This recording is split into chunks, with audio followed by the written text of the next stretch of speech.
All right. Hope everyone's been doing well since the previous time they joined. Um, yeah. Apolsor, you've been killing it. Thank You've you. been killing it. I love it. You are very active on Twitter. It looks like Novex has been just popping off. Yeah, it's been doing great. It's only like gained 7 or 8 servers in the past few days, so Hmm. it's going great so far.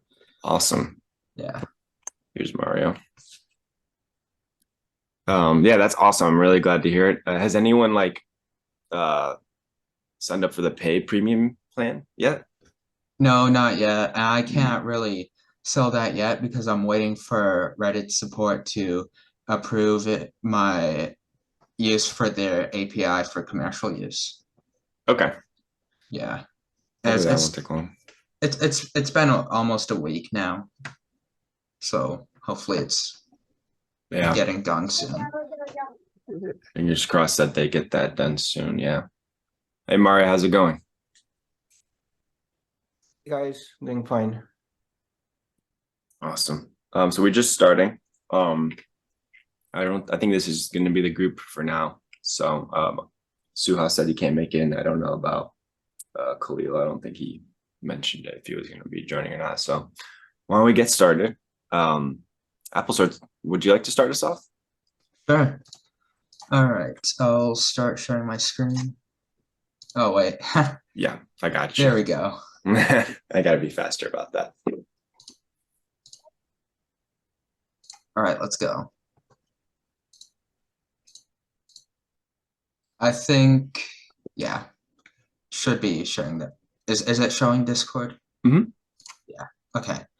So first thing I want to show off is I've improved the onboarding part greatly. Hmm. So when you add the bot to the server, it'll send you a message like this. It gives you a brief overview on how to use it, change languages, and yeah, that way people have more of an understanding on how to use it. So it's not like hanging on the server or whatever. I wanted it to actually be used. So let's see what's new. Version. So since last time, I've added automated Q&A, so it answers questions automatically if you feed data to it, and Hmm. there's logs for that. And you could actually get posts from custom subreddits now. You could automate these posts, and it'll send a post every hour or so. So yeah, and I've just finished up the premium stuff, removed vote prompts, increased chat limit, and the lengths and unlock the GPT 3.5 model. But I might sign up for the GPT 4 just because it's it would be cool, but it will take a while to get it. So yeah, lots of Shrek memes because r slash memes is doing that theme for a while, but I want to show off something up here. I don't know how long that is. Oh yeah, he's testing it out, the Q&A. Yeah, so these commands are locked for premium. There's 2 of them, feed Q&A and slash subreddit. And you have to pay for it to continue. So I've just added my Discord ID to the database, and now I got it working. So let me demonstrate how this Q&A actually works. So let's say I could say how many servers the bot is in. So 35 servers. So it's been fed, it works. Now I could ask the question, how many servers is Novexa in? And it answers that. So yeah, that's pretty cool. You could see everything that you have fed into it, so list Q&A. So that's everything. And you could remove it. It gives you the index. So if I type in 4, it'll remove that from, it's kind of like programming. It's the same concept of indices. So if I list it again, it should no longer be there. Yep. I haven't really tested this out in my server. I've tested out on other servers, but you could actually automate custom subreddits. So if I do something like r/mildly infuriating or something like that, and I could set the channel to do bot commands. It's added the subreddit, but I won't be able to get posts until an hour or so. So yeah. Very cool. Nice. So Yeah, you've been doing that's- a lot with Reddit recently. That's been a lot of the new features have been surrounded around Reddit. yeah. Nice. And the other thing is I've added like 9 different languages to it. So That's awesome. That's going to be very helpful for reaching out to other cultures as well. yeah. Yeah, mostly everything is translated. Let's see, version. Yeah, there's wow. almost full coverage for this Oh, for wow. all of these languages. Are you using like ChatGPT for translation? Yeah, actually it does it pretty well. It does it pretty fast, so Huh. That's really cool. That's an awesome feature, actually. I've never seen a language feature before on a Discord bot, so I think that's a really good addition to have. yeah.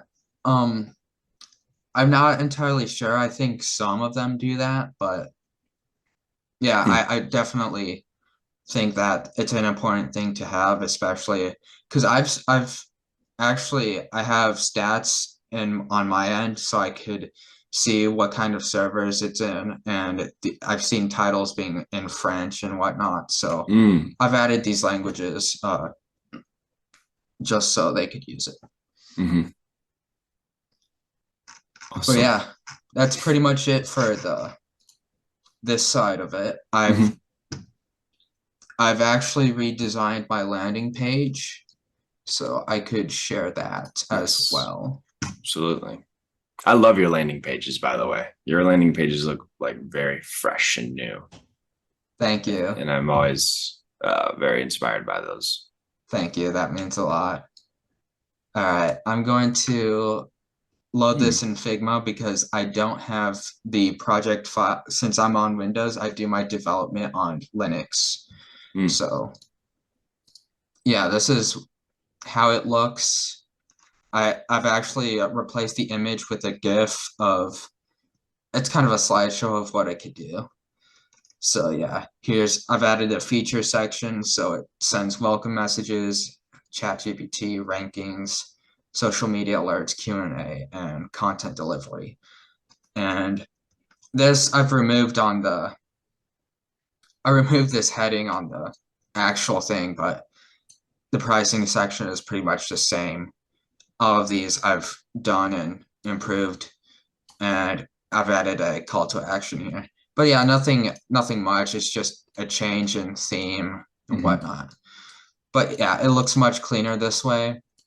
And one last thing is that I've started to write blogs for it. I've written my first blog yesterday. So I could show the design for that. Yeah, right here. So we have a dark theme and a light theme. Yeah. Interesting. I've noticed a lot of people have been doing blogs on their actual like product site. Yeah. Do you like doing that? Have you found that to be helpful? I haven't really tested it yet since it's my first one, but I've done some keyword research, and this keyword is quite common, though there's not enough competition for it. So I gave it a go. Mhm. So yeah, I've added here in this in the nav bar, I have a get help link. So and I have a call to action here to join the support server. So that could attract users into getting into the server, getting familiar with it. But yeah, there's about like 20, 50 searches of this question a month. So it's not a lot, but there's not a lot of competition anyway. So if I just keep writing blog posts, if I keep doing it, it'll eventually add up. Mhm. But yeah. Wow, I have a nice. question. I have a Yeah. question, bro. Yeah. Yeah, the question is like, I don't know if you have like implemented the blog section or not, because right now you are showing the Figma prototype. Am I right? Yeah, I've actually finished writing this in code. I have yet to deploy this, but I'm doing this right Yeah, after this yeah, meeting. yeah. So the question is like, you know, a lot of like popular blogs are on Medium, as you know. Yeah. So I uh I think like 2 or 3 months ago, I was also like planning to start a blog for some site. So basically my idea was that if somehow I can like connect Medium with my website. Basically when I write on Medium, my website also like uh able to like fetch the blog that I posted on Medium. Basically like create some kind of integration between my website and my original Medium blog. So, do you have like experienced something, or have you like not thought about this? No, I mean, I've thought of using some other service for it, Mm. but I do my own design and stuff. I kind of want it to look like my own thing. So I Yeah, don't yeah, want, yeah, yeah. There is one thing. When I like searched on this, because as told you already, because I was already like planning to do some kind of this thing. So I searched it and I basically saw some like post, or maybe you can say article, that you can customize the look of your blog, even if you have like some kind of integration with the Medium, but you can customize the look. So uh, there is like no boundaries for the customization for the aesthetics of the website. You can like you can do whatever you want basically. okay. So yeah, I will advise you that if it is possible, you do this thing, because I think that is like way more like sensible thing for you as well, and for the readers as well. Because for example, you will like post on the Medium, and your website will all like automatically like fetch those articles. You have basically one command center. Okay, Medium is your command center for blog posting. When you post there, every article would be like also fetched on your website, so you don't have to like do another like posting stuff for the website also. Hope you like getting my point, which I am like trying to convey, that Yeah, the yeah, work would be like really reduced. yeah. Yeah. Also, question for that. So that will also be posted on Medium, so it's not just in one place, right? Yeah, yeah, yeah, Yeah. yeah, Okay. Yeah, I'll yeah, think about that. That sounds like a really good thing to have. yeah. That's a great So, suggestion. okay, one more thing. Like, I am not a like Discord user, and I haven't like used Discord for, I don't know, I am not a like regular user of the Discord, but I have some like little experience with it. So I am like having a trouble understanding what is like Novexa, and how what what advantage is this Novexa bot will give me if I am like the user of maybe some kind of server on the Discord. Can you like explain me? Yeah, so the main advantage is particularly for server owners who want a more engaging server. So Okay. first thing, I've added a ranking feature, and it has daily, monthly, and weekly leaderboards. So the thing here, it could promote constant competition in your server, getting it Uh, to one have, one thing. yeah, This is like ranking the I mean the users of the like Discord server that have joined your server. These are those people. yeah. Okay. Okay. Yeah, so you could actually get the rank from anyone actually. So if I do, let's see. So this is the means of like if for example I have a Discord server and you join to it and I wanna show the people that hey Apolsor is my best friend. So like I would like rank you at the top. This is that thing, right? Yeah, pretty much. And it actually gives you roles once you've leveled up every 5 levels. So as you could see here, let's see. Yeah, he's level 15. So yeah, people could Okay. actually see that, but that's Yeah. not the only thing. I've automated content delivery so people could come back to your server and see what's new here. So yeah. Okay. So basically, what your Discord server is all about, like maybe what I am saying right now is like the memes. People come here to like get some really good memes, and then they like, then maybe for example, download some and post on other social media stuff. If that's the like thing you are trying here. Yeah, it's generally just to get more people, get your server more attention, so it's Okay. more engaging. And Yeah. I've Basically, yeah. Yeah. You carry on. yeah, I have plenty of commands that do just that. So that's the entire purpose of it. Okay. So basically, this is for those people who have their servers on Discord and they want to like keep their servers active and refresh always with some new content. Okay, Yeah, exactly. okay. So what does your like premium plan help? Like, how can I use your premium plan to? What can I do with your premium plan? Basically, So you have more customization. You have no limits with you have a higher limit with ChatGPT, no limits for the Q&A, and you don't get those vote prompts because I've added some vote prompts to get people to vote, so it's more seen by more people on these websites that promote these spots. okay, So okay,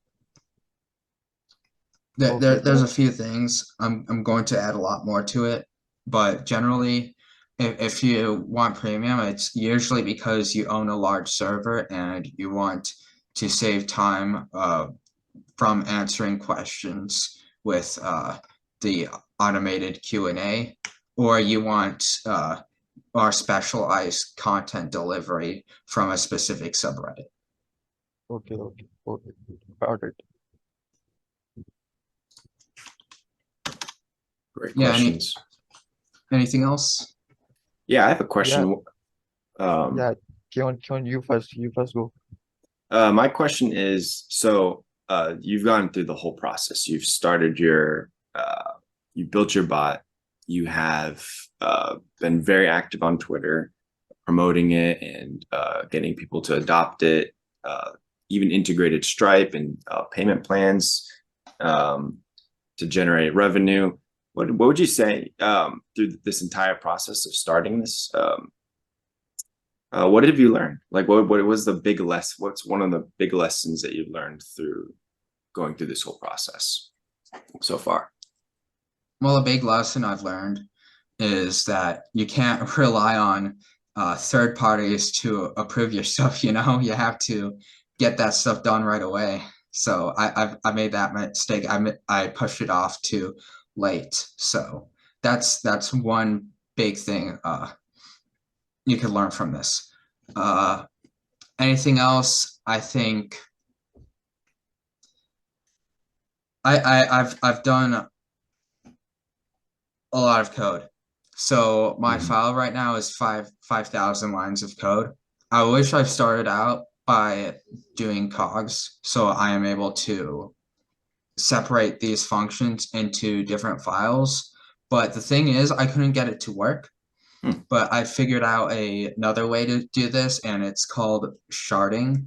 So you could actually have other files that have access to your API token, and you could actually split these functions into separate files or separate VM instances. Hmm. So one upside to this is that you'll have more uptime, and if you reset the bot, if you restart it on a VM or something, some things will reset. It kind of gets annoying, and I could just put these functions into the other instance so it doesn't reset. That's cool. I've heard of sharding. It's not something I've ever used. Do you find that when your bot gets a lot of requests that it can't handle every request? Like, do you have to use load balancing and all that stuff? I haven't got to that point yet. I mean, I've done that while I was testing it, but I was sending a ton of requests. Like, yeah. But in practice, though, I haven't gone to that point yet. Mhm. Yeah, that's definitely something I'd be looking out for. Really seeing how much your bot server can handle, and then when your adoption rate gets even higher, which I'm sure it will. Yeah, I would be I'd be very cognizant of that. Yeah. That'd be something I'd be thinking about for sure. Yeah, I'm monitoring my virtual machines on Google Cloud, and right now it's not using a lot. I did have to upgrade the virtual machine once, as I've said before, since it kept shutting down during the middle of the night. So Oh yeah, wow, yeah, yeah, yeah. I wasn't gonna let that happen, so I had to upgrade the virtual machine.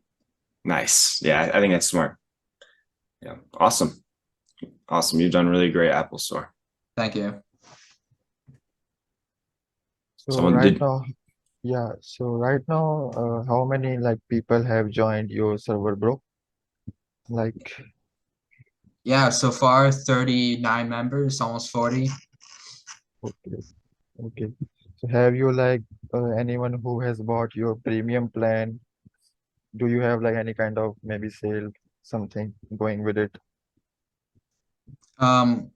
The only thing is that they could actually request features. They have a higher priority for it if it either gets approved. So yeah, Okay, okay. but that's it for now. I've recently improved the onboarding part for the server. So yeah.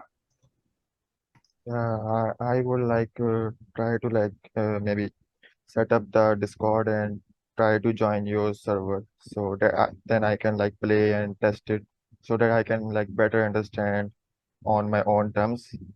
Okay? Mm-hmm. Yeah, Yeah, thanks. definitely. Yeah. Thanks. Mara, do you have anything to contribute, or shall we progress to the next person? You're muted. Okay, There you one go. question. Do you think that you can generate something like polls, like on Twitter, right? Because I've noticed that that's quite popular. People Yeah, use that. that would be pretty easy to implement. The thing is, I know a ton of bots that do that, but honestly, it's just the same generic stuff that people want. People want role reactions, people want polls. I could just do that. I think it wouldn't hurt. I wanted my bot to be unique, but it wouldn't hurt. So yeah, I'll do that.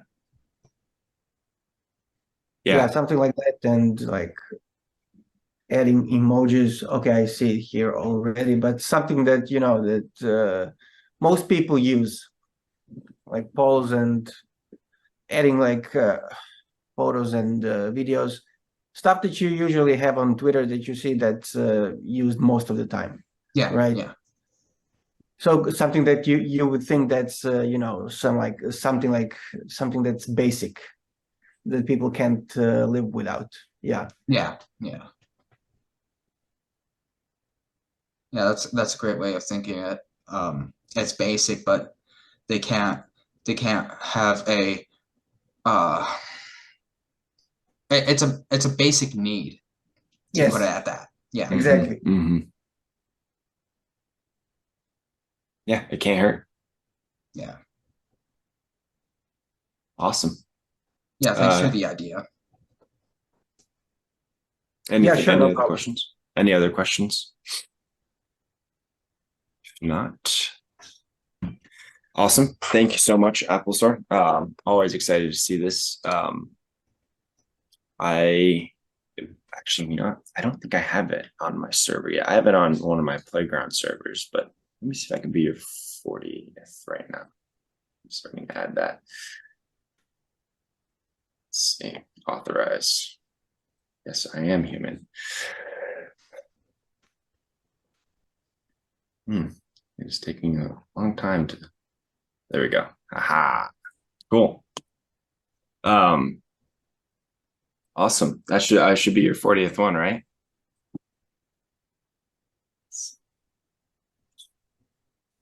It's starting up now, or Sorry, Mario. oh, the server is just starting up now. Oh no, I just added his bot to my server or my Discord server. Got it. Oh yeah.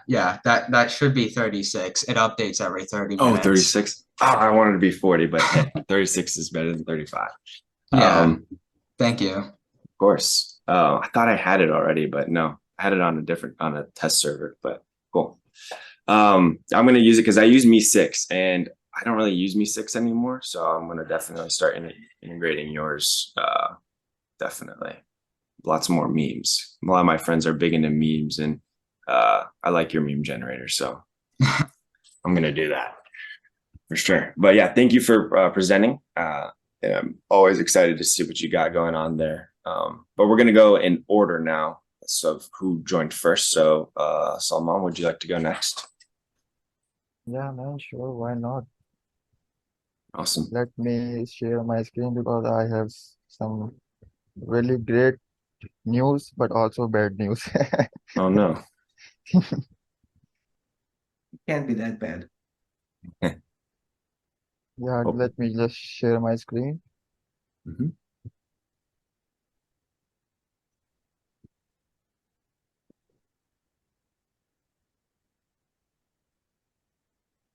Okay, so are you guys able to see my screen now? Yeah, we Mhm. can see it. Yeah, so basically now, fir- first of all, like I should introduce the idea to Apolsor because he has joined like the first time with me. So basically, if I like open my tabs, where are they? Uh, yeah, yeah. So basically, what I am trying to solve is because everybody faces a single most I would say the common problem every entrepreneur faces the challenge, and that is to how to acquire users. Okay, how to get started to have to gain users for whatever the product or service I am trying to offer. Okay, if for example Apolsor, who has his bot already developed, he has some right now initial users who are testing it and playing with it. So if Apolsor was not able to uh, gain some kind of users, he would use my platform which I am building to try to gain the users. Okay, so how you would be able to gain the users is right now what you are saying is the front end of my platform. Okay, the platform name is Promoseed. Okay, and it looks very similar to Twitter, as you guys already see it. Here is a feed, and right side these are some I can say documentations or guide. So whenever the new visitor comes, if he is not able to understand, he can then just open it and maybe try to read all the content and understand it, what is the purpose behind this thing. Okay, so here in the middle there would be a feed. Okay, here all the magic would be happening, I should say. Okay, and here left, this is the most important, and I would say the most uh, important feature of my platform. That would be like the categories. Okay, uh, so in plain language, what my platform is basically is my platform is basically built on top of Twitter. Okay, as you can see, what I would be displaying is a here are the tweets. Okay, I would be displaying the tweets from all over the Twitter. Okay, that is the reason why I 2 days ago, maybe 3 days ago, I inboxed in the Twitter hey, give me some really good tweet handles so that I can start displaying those engaging tweets on my platform. So I have started to create a long list of people that are high engaging profiles on Twitter. Okay, uh, if I can show you some right now, here you can see I have creating a sheet. Basically, these are the handles. As you can see, Paul G, who is a YC, I think he's a partner of Y Combinator or something like that. So, and this is the hidden part, which normal people won't be able to experience, but I am gonna tell you guys because it is important. So basically, what this is that this is I am setting the I should say the popularity, the engagement rate. This is the binary. I think I should call it a Boolean expression, maybe something like that. Because right now, as you can see, this is Paul G, and I have given it the value of 1, which means this person is a highly engaging profile. Okay, this person's Twitter profile is very high engaging. Okay, and when you see 0, that means this person is not as high engaging as compared to the Twitter profiles who have this value of 1. Okay, now engaging by engaging, I don't mean the frequency of tweeting. Okay, for example, if Paul G is tweeting only 1 time in a week, but I have given it a value of 1, that means that one single tweet has the drastic impact. Okay, it has a lot of impact on I should say the engagement. People are jumping on that tweet and going crazy on it basically. But when Sohail, this person tweets, even if this person tweets every single day, but his tweets have very mediocre level engagement, I am gonna give it the value of 0. So that's so why am I doing it? Why am I doing this? This is the point. I am doing this is because, as you guys can see, uh, yeah, here that here you will see both kind of tweets. Okay, the most engaging one also, and the tweets that have mediocre level engagement. But what would be what I would be doing at the backend is sorting the tweets. Basically, whenever high engagement profile tweets, those tweets would be first displayed at the top, and when the most engaging tweets are over from the I should say the database or something, then after that the mediocre level of tweets will start showing up. If that makes sense, are you guys understanding? Yes. Yeah, so that's the idea behind giving these the value of 1 and 0. 1 means highly engagement, and the 0 means mediocre level engagement. Okay, so right now I have 101 people in this, but I have also collected other, maybe I would say the total number of tweet handles I have selected right now is basically 200, 200, 250 something total tweet handles which I have uh kept my eye on. Basically, I would be scraping those tweet profiles. Okay, so Apolsor, do you understand what is the idea behind my platform? Yeah.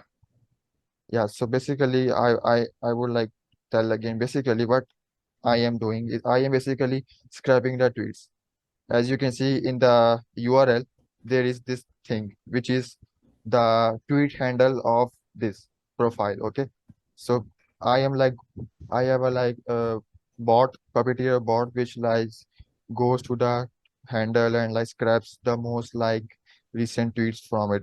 The basically the idea is that I want to like capitalize on the audience of these people. For example, if I go to like Elon Musk or something who has like a lot of I should say engagement on his like tweets.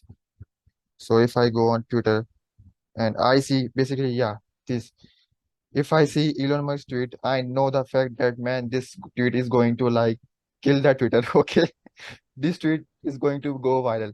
Okay, so basically what my bot will do is that it would be like fetching every single like maybe 1 or 2 minutes. Okay, 1 minute passes, it would like again go to this URL, scrap it, and basically check whether if there is a new tweet from Elon Musk or not. If there is new tweet, then I would like uh, get a notification. Basically, it would like send me the notification, hey, Elon Musk just tweeted, so jump on it. So I will like jump on it and then like start doing the promotion that I want to do. If uh, Apolsor left, I think Apolsor left. Oh, he'll probably be back. He may have just Yeah, had connection issues. yeah. But yeah, Should I? keep going because it's Yeah, being yeah, recorded. yeah. So yeah. So whenever like the new tweet would pop up, I will also like get a notification and then use it and then promote my whatever the thing I want to promote. Okay, that's the like simple basic idea. And if you like uh, think for a second, how does these for example Twitter uses advertising basically when like I promote my tweet, okay, when I like pay to promote my tweet, what they are doing, they are also like doing the same thing if you like think it that way. Because let's say I go to homepage, okay, I am seeing all my like followers tweets, and in those tweets in the middle of something I would see basically a promoted tweet, as you guys have may experienced it. Okay, in the middle of the feed you see the promoted tweets. So this is the same thing I am going for. But in the comment section, I would like go in the people like would go in the comments, okay, and then maybe see your like self-promoted message, and then maybe check out or do something whatever you have like entered in the comment section. So that's the like basic idea I am trying to like capitalize on, as I like explained to Keon and Mario in the last session also. So what I want to like show you guys is that, because the good news is, as you guys already see, I have the front end up and running. Okay, basically the front end part is done. 80% of the front end part is done, but there is one bad news that is like stopping me from like giving you the access, I should say, and that is basically I was like testing last night and I saw a major problem. What the problem was that, as you guys know, if I can go in the notifications, you see, there are every like maybe couple of minutes, the bot is like trying to log in into the Twitter and then go to the profile and then scrap it. Okay, so Twitter has somehow detected it. Okay, Twitter has somehow detected it that man, this is some kind of bot activity. So it's not like they haven't like blocked me or anything, right? But they have like some kind of red flags on my profile. Okay, because when my bot is trying to log in, it sees a pop-up. It sees a pop-up. Hey, we see a suspicious activity. Please enter your email so that we can like authenticate that it's actually you who are trying to log in. So that's the like number one like I am facing the problem right now. And if that problem is solved, then like the platform is up and running, and I would like share the platform link with you guys, with everyone like who would like to test it. So the number one problem, man, I am facing is right now is how to like keep the puppeteer bot logged in. That's how I'm gonna solve the problem. Because if I somehow do do something that it doesn't have to like log in again and again and again, then I would like surpass the Twitter, I should say the restriction or something like that, whatever they are going. So I tried to do it last night. As you guys already know that I have a co-partner. So he was also with me like working on this problem. So but so far like we haven't like got a solution which like works for, but hopefully we would like find a way to like bypass this and get up and running. So that's basically the update. And if I show you the workings, if I can, yeah. So basically this is the mobile view of the my Promoseed platform. When you it would be a progressive web app, okay? You guys would be able to like install it on your phone so that you guys don't have to every time go to the link and do all that shit together, okay? So when you like open the platform, you see this feed, okay? You see the home feed, you see here all the latest tweets from amazing profiles with amazing engagement rates. Then if you want to copy the link of that tweet, you just gonna copy that and then maybe in a Chrome in your browser paste it, and then it will like just redirect you straight to the tweet on the on the Twitter page, okay? But if you don't want to like copy the link, if you want to directly like go to that uh tweet, then you are gonna like click on this comment on tweet button, which will which will like redirect you straight to the tweet, and then you will be able to like start comment on it. So that's the idea. Now, another thing is that basically I was talking about the notifications, but here it is. You will see the notifications here, okay? As you guys see here, I am, if I can like zoom in. So yeah, here you will see the tweet handle which posted and what would be the time, basically seconds ago or maybe minute ago when the tweet was posted by a tweet handle. So if you want to like copy that tweet, you are gonna just click this button and copy the link and paste it into the browser and just straight go to the Twitter and comment on it. One important thing I want to like mention is that basically you can see this thing. This thing is the, I should say, the number of new tweets my system would be fetching. Okay. The first time you visit here, you will see the most recent tweets. Okay. But after some time, you will see that this value will grow. At at the first time, this value would be zero, and after some time, depending on the like frequency rate of the tweets coming fetching, so this value would be like I should say incrementing. Okay. For example, if there is two tweets newly posted by someone, so here the value would be two. So it would become like two tweets fetched. So when I like refresh, click on the refresh button, it will like fetch those also. So that's the kind of basically the batch processing I am trying to go with it, okay? Because if like I continuously like fetch that feed, you guys won't be able to like use it because you will get lost in the like the ocean of tweets, I should say. So that's the reason I have like do this so that you guys can know when there's time to fetch the latest tweet. So you guys click the button and like the tweets are fetched. And same goes for the alerts. Okay, you guys you guys would see the alerts. Okay, if you guys want to see this thing, then you guys would be you guys would click the refresh button and those like new alerts would pop up here. Okay, this is the home page. If I go to this page would be the category part, which I mentioned last time also. So here all your like dynamic categories would be like displayed. Uh, as I like talked in the last session, sports category, maybe some kind of tech community or tech category or some kind of crypto category.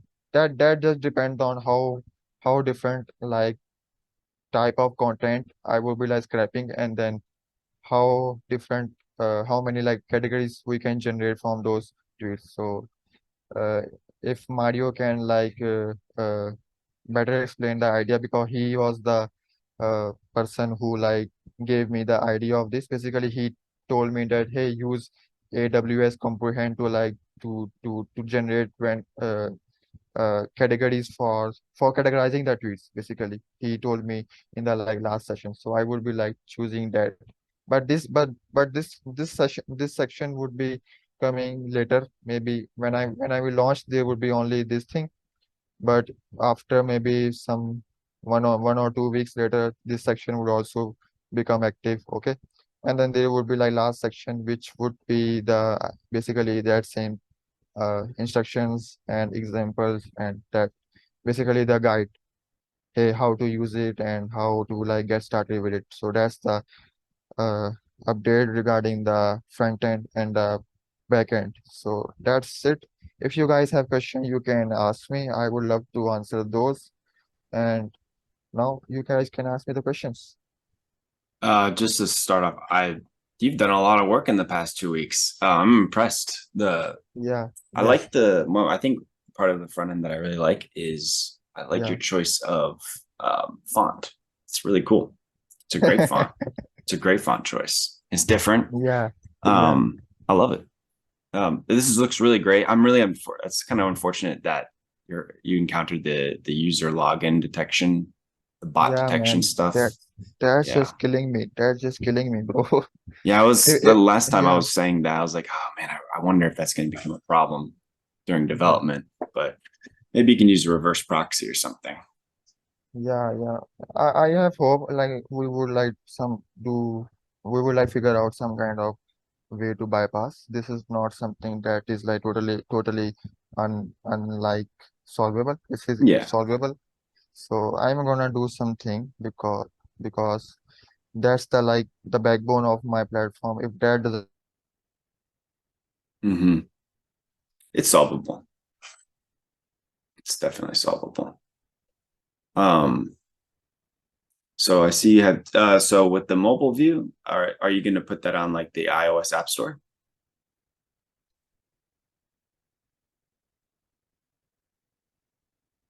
I think his internet went Yeah, out. so it looks like he has connection issues, right? Because I see Yeah. that his screen is frozen. Yeah, it looks frozen. Just give him a minute. Okay. I've had the same issue as well. I was kicked off the meeting, so I joined through my phone. Oh, really? Is it your internet or is it? I wonder if It's my else. internet. My entire internet's just frozen. Huh. Okay. That's too bad. But we'll give him a second to rejoin. I just noticed his battery was 0%. Oh no. Yeah. Oh man, no way. You didn't plug it in. That's a very rare thing to see, actually. Someone's I mean, battery yeah, it died. happens. I've never had that happen to me before. Maybe once or twice when I was young, but I'm very stickler about battery life. That makes me nervous, actually. Seeing my battery at like less than 10%. Yeah, mine is always plugged in, so I don't have those issues. Yeah. Yeah. I'm either on my desktop most of the time, or if I'm out, then I bring my laptop. But other than that, I'm a desktop guy. I love desktops. Well, I do have something for him if he does watch this.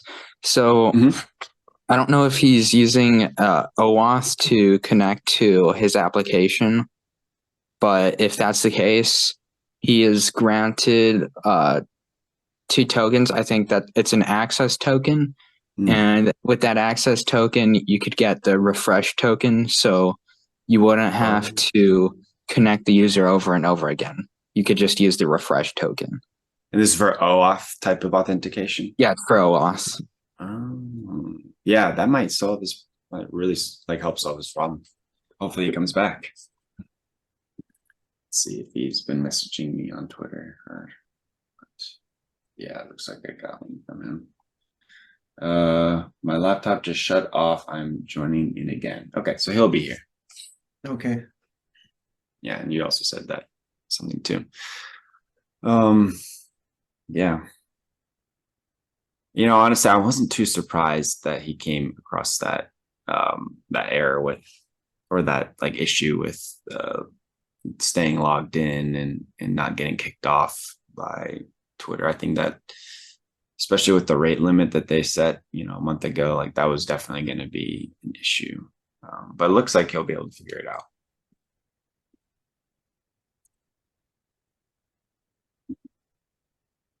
But there's always a way around that, to be honest. You can use a whole host of tricks. I want to give him the chance so you can give him your suggestion yourself and all that stuff. If anyone has any other questions or suggestions, but we'll just wait a little bit.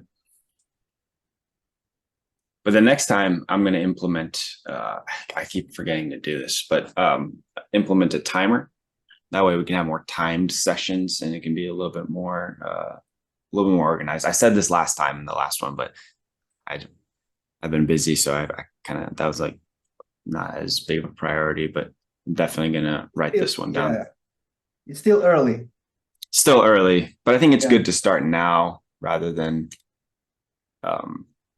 wait later until it gets crazier.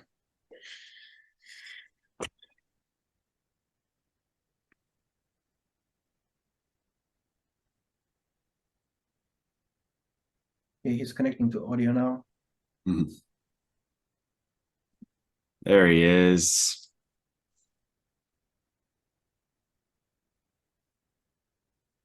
Can you hear us? Oh, still connecting.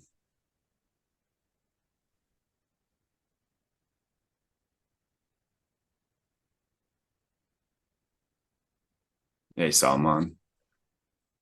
Made it back.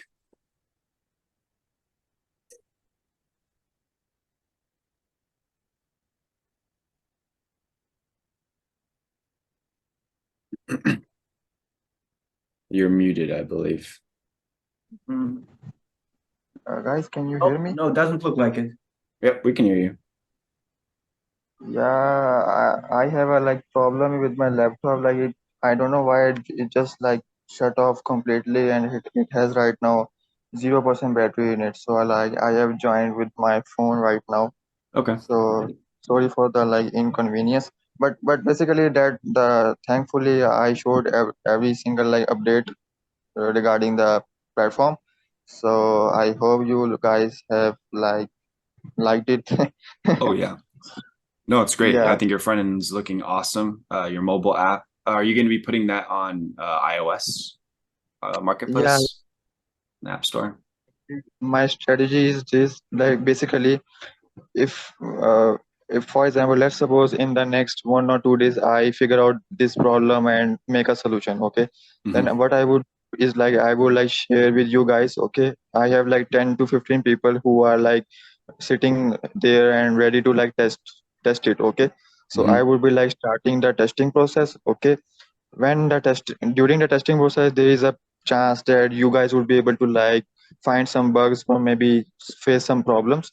So I would like if there are some problems that would like arise, I would like solve those first. If there are no problems, then I would like launch it in the public. And basically when I would like launch in public, I would have my platform in a PWA shape, okay, in PWA format. So basically, people would be able to like on their Android phones or iOS phones, they would be able to like download it. But I can Nice. guarantee that the platform would be available on Play Store or App Store, because that takes some time in to like do for it. So maybe in if I see a lot more demand or something like that, then I would like first do those also. Maybe push my app to the App Store and Play Store also. So that's the like strategy. So during the one thing I want to mention is that during the testing process, I would like give you the platform, okay. So what you guys have to do is like you guys have to take full advantage of it, okay. Basically just smash it to the wall and something, just use it for the like time being, okay.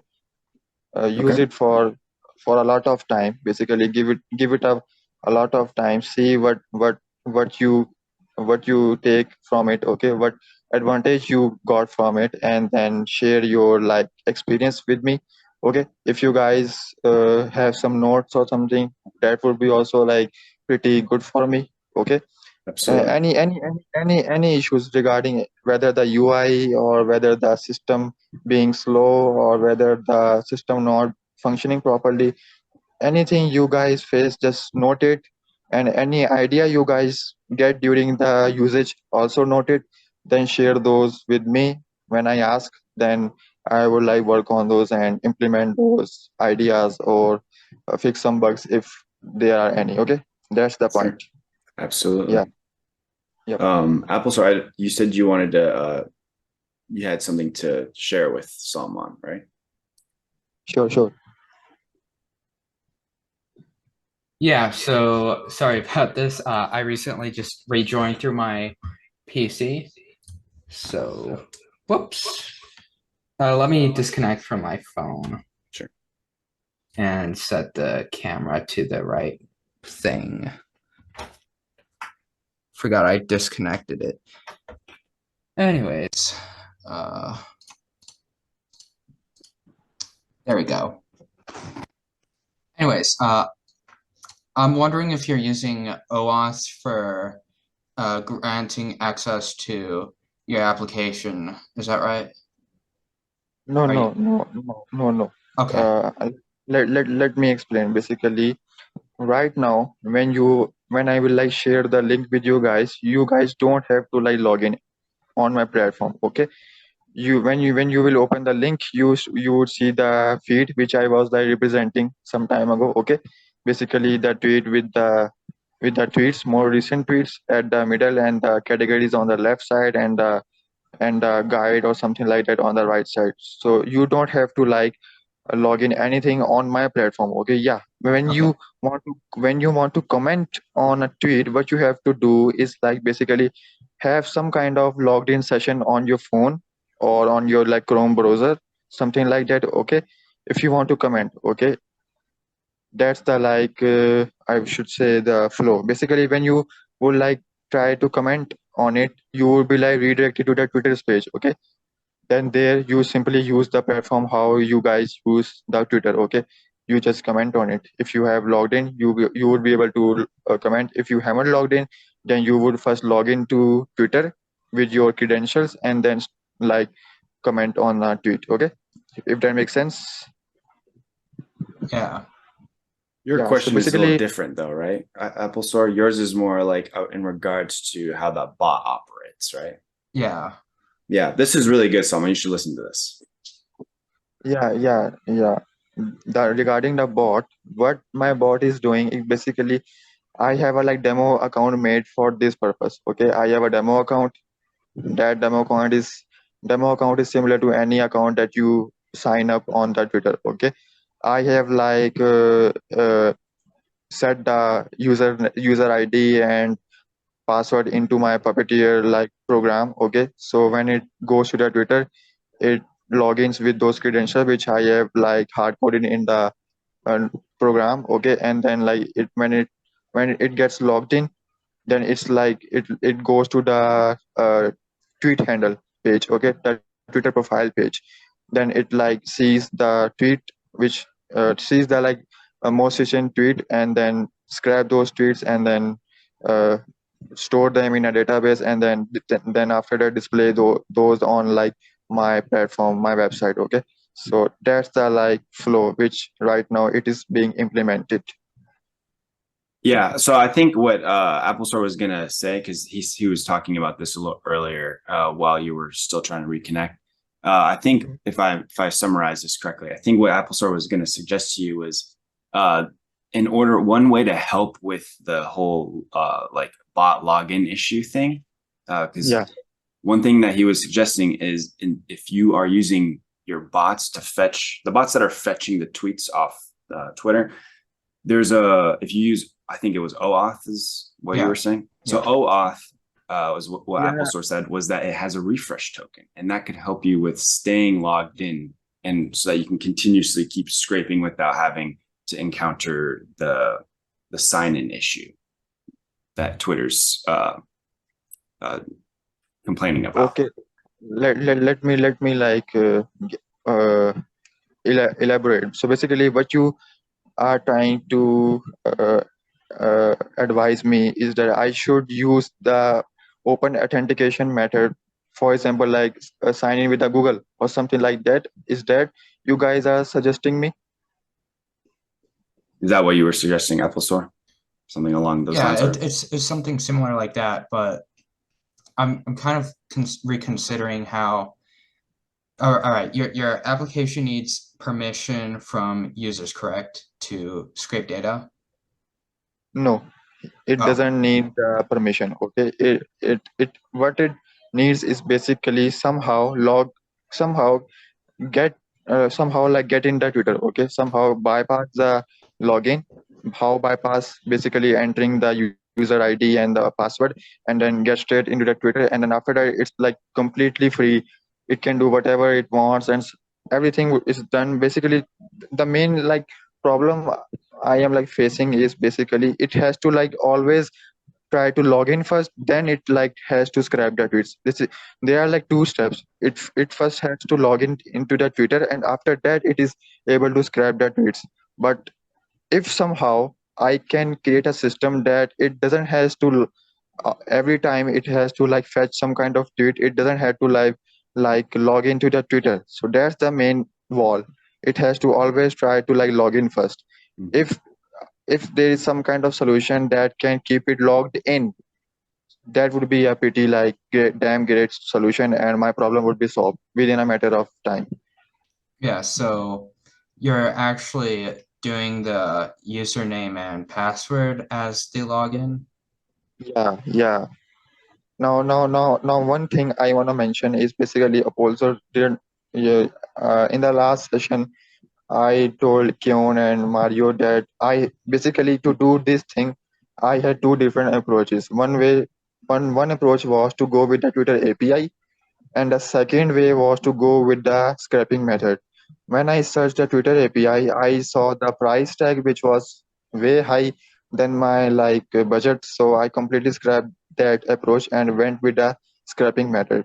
Now, in the scraping method, there's basically if you have done some kind of scraping, you know that you have to like uh, basically it behaves similar to how human behaves. Basically it goes to the URL, then tries to log in, enter the password, goes to a certain page, clicks on a button, and all this is happening. Okay, so that's the like approach I have gone with. If I had like gone with a Twitter, that would be pretty easy because Twitter has an API for this to basically fetch the tweets, and if I can remember like maybe 10 million tweets per month or so for like maybe $5,000 or something monthly. So, but that is just way too high for me right now. I can like afford it right now. So that's the reason why I choose the scrapping method, because it was the only method I have to go with. So that's the reason. Now, sorry. So wait, do you think there's a way to log in, get that refresh token as well as the login token, not via the API, but you could do it in a different way? Maybe there's like a way to through application sign in. Yeah, Keon, one thing I want to mention is that last night me and my co-partner were like experimenting with it. Basically, what he had an idea. Basically, he had an idea that hey, he knew that these browsers save some information, okay, on your like some kind of system in some kind. There is a like special directory in a system called temp. Okay, so browsers store information at that place. So basically what his idea was, hey, if we store those whatever the shit these browsers generate at a time of login, if we store those in that temp directory at the first time, it has to log in order to like get those file downloaded and put it in the temp directory. And next time it has to like access that temp directory in order to just bypass the login and just went straight to the straight to the like scraping thing, Mhm. straight to the tweet. Okay, so Yep. we were experimenting with it. Okay, we thought that we have solved the problem, but uh, uh, unfortunately, right now the way we have implemented it, it doesn't. So the problem has not been solved fully. So Mhm. basically there is some kind of loophole. But I think this is the strategy we have got. Okay, basically the plan we have set up, but I think there is some kind of implementation, I should say inefficiency, that is causing the problem, which I think won't take much time. If like 1 or 2 days maybe max, hopefully that would be fixed. So Awesome. that's the strategy. So Awesome. you've managed to get the temporary data working, or at Yeah, least stored. yeah, basically, yeah, that's the point. Yeah. Cool. Okay. Yeah, I feel that method is going to solve your problem. I don't know what's causing you to not causing that to not work yet, but I feel you're getting close. Yeah, I am like pretty confident that we are gonna do this within this week and start the better testing process in like maybe 1 or 2, 3 days, hopefully. Yeah. Awesome. Good luck on that, Salman. I'm sure you guys Thank you. seem like you have a lot of experience with these kinds of things. So yeah, sounds Yeah, like it yeah, at least. yeah. I wanna like give credit to the partner which is like helping me along this journey, because I thought that this system was pretty easy to make, but when we like dig deeper, we understand, man, this is like really difficult thing to pull off. Hmm. Sounds really easy to like do this, but is like really difficult to pull off. So I want to like credit him, give give credit to him, because he has put in a lot of work and time in this. Without his like guidance, I won't be able to like come at this level of this project. Mm, So thanks to him. awesome. Basically, we, me and him are a team. Okay, basically, he has a lot of experience in the back end stuff. I have experience very good in like front end department. So combo ma- together we make a pretty good combination, as you can see for yourself. So Yeah, that's the like reason we are like going very fast, and within like maybe 2 or 3 days we are gonna do this, hopefully. I hope it works out. Yeah. But let's keep this boat rowing or this car moving. So Mario, would you like to go next? Sure. Let me just mention regarding the what was that? AWS Comprehend, right? So I Yeah, think what you should do with those, because you asked me about the categories, right? I yeah, mean, the only thing that you have to do is use their API. It's a simple API where you just send in some data that you want to get analyzed, right? And what you yeah, want to analyze are tweets, right? And what the API is going to do is going to give you back a couple of tags, right? yeah, So it's going yeah, to tell you if, what is the tweet about. I mean, the more text you give it, the higher the chance that it's going to, guess correctly what it is, right? So so basically, if you have a tweet, it's going to tell you, hey, this is most likely about books, or it's yeah, most likely about cars, right? And then you just take yeah, those and you put it on your list, and that's that. But the question that I actually had regarding your system is, so you said once you get all those tweets, right, for the people who have the highest engagement in those categories that you're interested in, you said yeah. then you're going to engage, right? You're going to promote. So how do you think the user is going to promote to them? That's like right now, in the like pure simple manner, you are going to like comment on the tweet.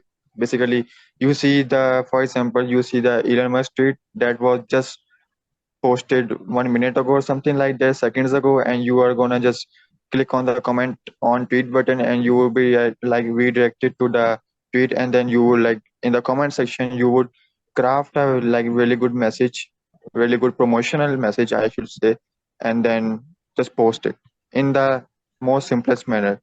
This would be the uh this would be the method for now. in the like Okay. initial launch. Yeah. Okay. Yeah. Then in the future launches, what I am gonna do is basically create some kind of system that you guys don't have to go to the Twitter. Okay, you guys would be able to like tweet. You guys would be able to like comment on my platform. You guys won't be. You guys don't have to go to the Twitter and then comment. You guys would be able to comment on my platform. Okay. Now in the third in the third phase, what I'm gonna do basically is basically by using some kind of AI, I am gonna like suggest you the best crafted message. Hey, Mario, this is the tweet, and I think this is the best promotional message for this tweet. And then you will just click on a button, yeah, I like it, and the comment would be posted. Okay, you won't be, you don't have to like type the whole damn message. Okay, but you just see the generated message from the AI, and then just hit the post button and your comment will be posted. So that makes sense.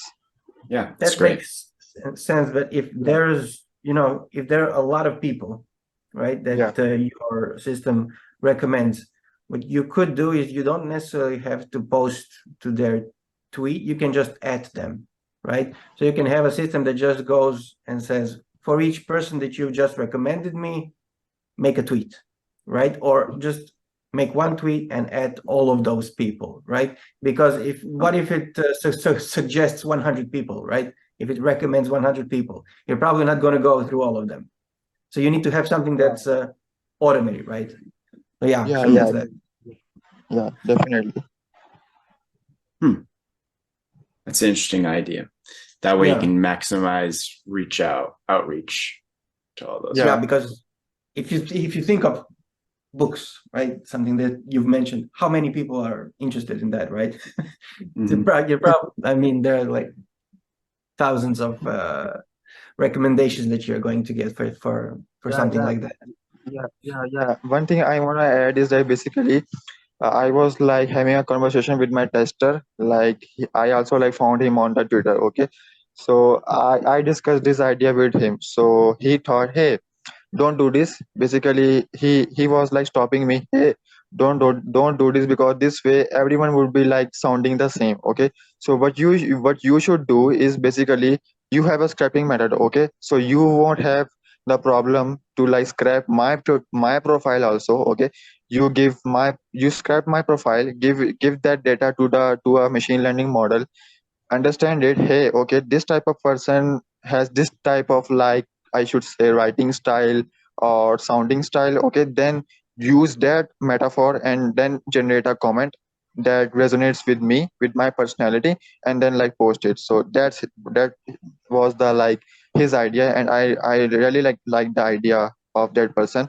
So I am gonna like also do that also. Basically, I would be like scraping your tweets also, and then generating some kind of, I should say, AI, I should say, the version of yourself basically, and then that model would be like generating the comment, which would like look like you really like wrote the comment, you really spoke the comment, or I should say. So that's the also the feature which I would like implement it. But first, like I want to like simply get it done in the simplest manner, and then like grow gradually and make it advanced, so that you guys don't have to like put in a lot of effort. Okay, that's the like my whole point. You guys should be able to promote at the fastest rate possible without like putting too much energy or headache on it. You just come here and just click a button and your promotions are done. Yeah. So that's the like vision. Yeah, makes perfect That'd be sense. nice. Yeah. I hope you can get it to work. Because I think all of us here would love to use that as a platform for better self promotion, because it's hard. Twitter's hard to like navigate by yourself. So having Promoseed would be nice. Yeah, it's an honor, bro. It's an honor. Thank you very much. Yeah, thanks, man. But with that being said, Mario, take it away. Yeah, let's see. Okay.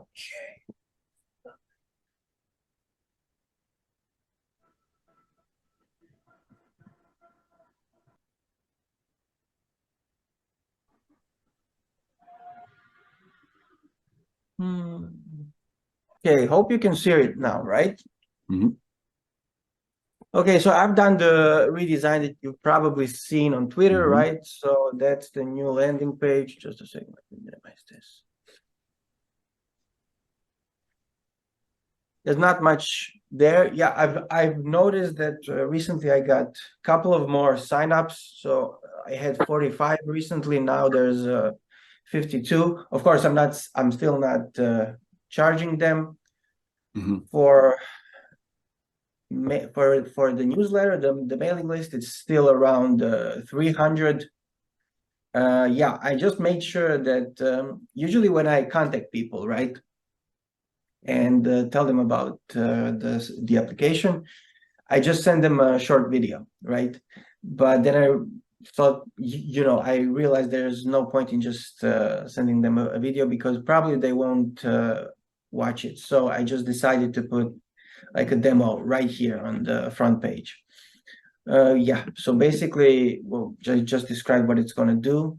For now, like it's going to have databases, right? You're going to be able to execute some custom code with lambdas, right? So basically create your own API and store some files and then serve them, right? So that's going to go through CloudFront. So yeah, I made sure that people understand that you can use it with all these no-code platforms, right? So basically, you create your own custom backend, and then you just use it with any no-code platform that you need. Yeah, that's that. The pricing is still the same. I just made sure now to. So this is going to be monthly, right? It's quite low, which I think is fine. I'm not going to be raising prices anytime soon. Even when I start charging, I think the much better way for everyone is to, pay as they go, right? So if you're going to be adding new apps, right, you're just going to pay, let's say, $1 per app. And then if you add new accounts, $1 per account, and so on, right? So you don't have to pay like a higher, higher plan from the get-go. It's basically pay as you go. So that, yeah, the roadmap is still unchanged, and I've added some stuff here as well. This is, yeah, I still have to actually make this into links. The only one that's working is the email. Now for the features. Okay, finally, this is working. Adding the account is working. I think that I actually showed that last time, but I still had to do some validation and authentication on the backend, because you don't, even if you think about it, even though you're logged in, right? Let's say you logged into your account, and then you just take the API and you want to, let's say delete a AWS account, right? If you get someone else's, username, you could, I mean, the ID, you could delete their account. So I had to make sure that you can only delete what you've created personally, right? So that's done. And I make sure that people are going to understand how to do this, right? So everyone's going to see this tooltip here at the top, right? So basically that's a link to a YouTube video. And that's something that I need to do today before I actually release this, right? So they're going to go here, type in everything, and just then close, and you've added your account. So this is an example, right? This is an example of the account. You can just change the name. I've removed the what's it called? I removed the setup part that you saw last time, so that's not needed anymore. You just change it here, and it's going to tell you that you've successfully changed it. But that's pretty much it. But people will need to, know that this is now available, right? So for each new feature, I'm just going to create a new tutorial, right? Basically, a new YouTube video, and yeah, that's pretty much it. It's going to be visible here. Then you can just, if you just don't want to see it anymore, it's not going to be shown to you anymore. So that's going to be it. So yeah, that's that. I'm going to release this probably today. And what else? then it's all about creating those stacks that I've talked about recently, and then saving them to your repos, right? Private repos in your AWS account. That's gonna come next. Yeah, I think that's pretty much it. Okay, for the sales side, I think that the best thing to do to get this in front of as many people as possible, I've actually had some luck on Facebook groups again, and especially in groups that engage with lifetime deals, right? So yeah, you're going to probably, have a one-time payment, right? But you're going to have to support the users for as long as the the service is up. But what you're going to have is you're going to reach a lot of people with that. So you have, let's say, a lifetime sale, you sell, let's say, 1,000 accounts, right? But at that point, a lot of people have heard of your platform because the service that I found is called SaaSzilla, and they actually help promote your SaaS, right? So you basically share the revenue with them for the purchases that someone made through their channels, right? So you sell it for, I don't know, as you have to decide on your own, right? For each of the plans that you have. But yeah, the most important part is not so much, how much you can earn from that, is the fact that you are actually going to get some initial users, and then you're going to get some feedback from them. So that's going to be the next thing that I'm going to do after this is actually, completely functional the way I want it. So that's the most important thing now, to, actually get some paying customers. That's awesome. What was that Yeah. service called again? SaaSzilla. SaaSzilla. Interesting. Yeah, That's so awesome. you've got that, and LTD Hunt. So these two are the guys that I'm talking to right now. They seem to be interested because, yeah, they have to, first vet you whether what you're selling actually makes sense, right? Mm-hmm. And I have to finalize it, bring it up to the standard that they require in order for them to show it on their platform, and that we can actually make purchases. And after that's done, you can still continue with something like an affiliate program, right? So I'm going to do that. Basically, let's say you bring in someone buys an account, and you get a share of their monthly payments. So they pay a monthly amount, for example, for the personal plan or for the business plan, and you share that with the person who helped to get that person on board. So I think that's the easiest way to get customers. Very cool.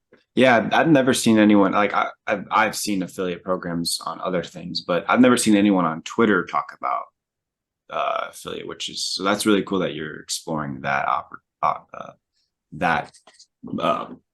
strategy. Because most of the time on Twitter, I just see people talking about like, oh, lifetime deals versus monthly versus one-time payments or pay as you go. But no, that's really cool that you're exploring many different options.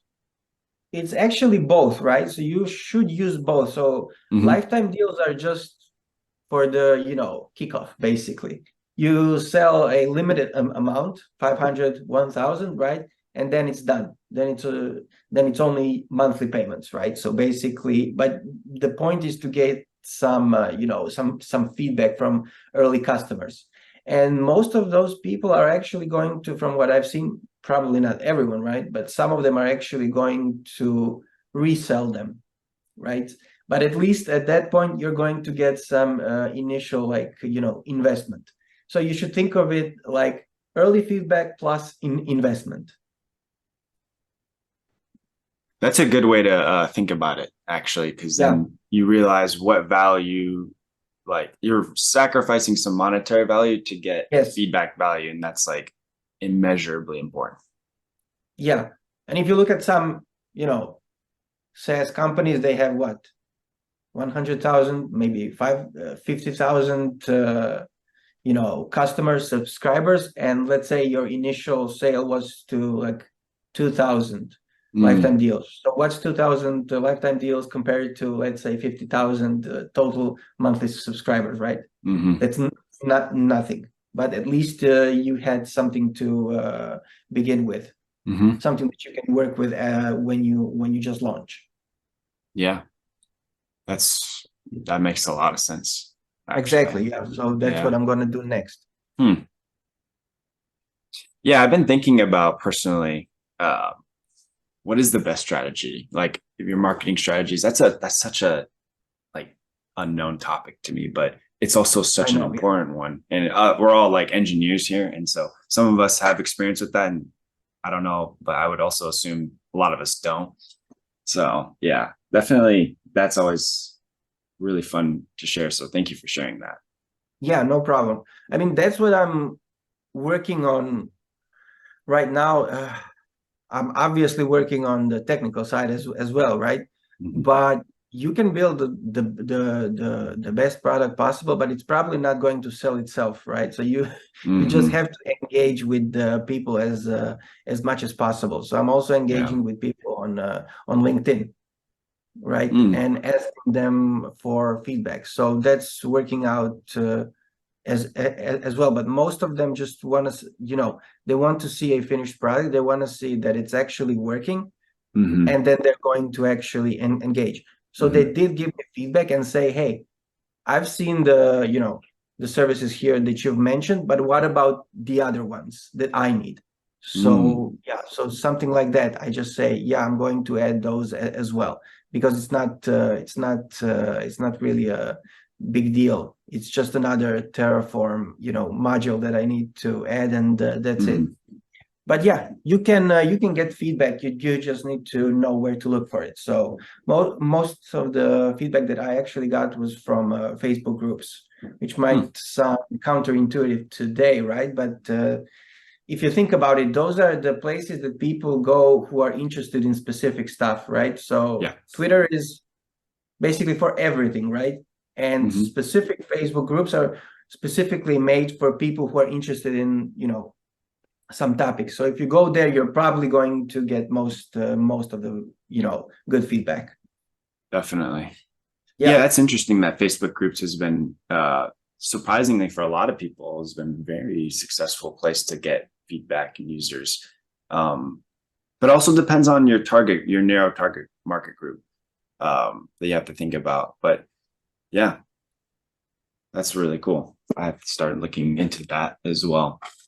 Yo, guys, I have a question that Yeah. I had planned to ask, but I forgot in the middle, but now I am asking.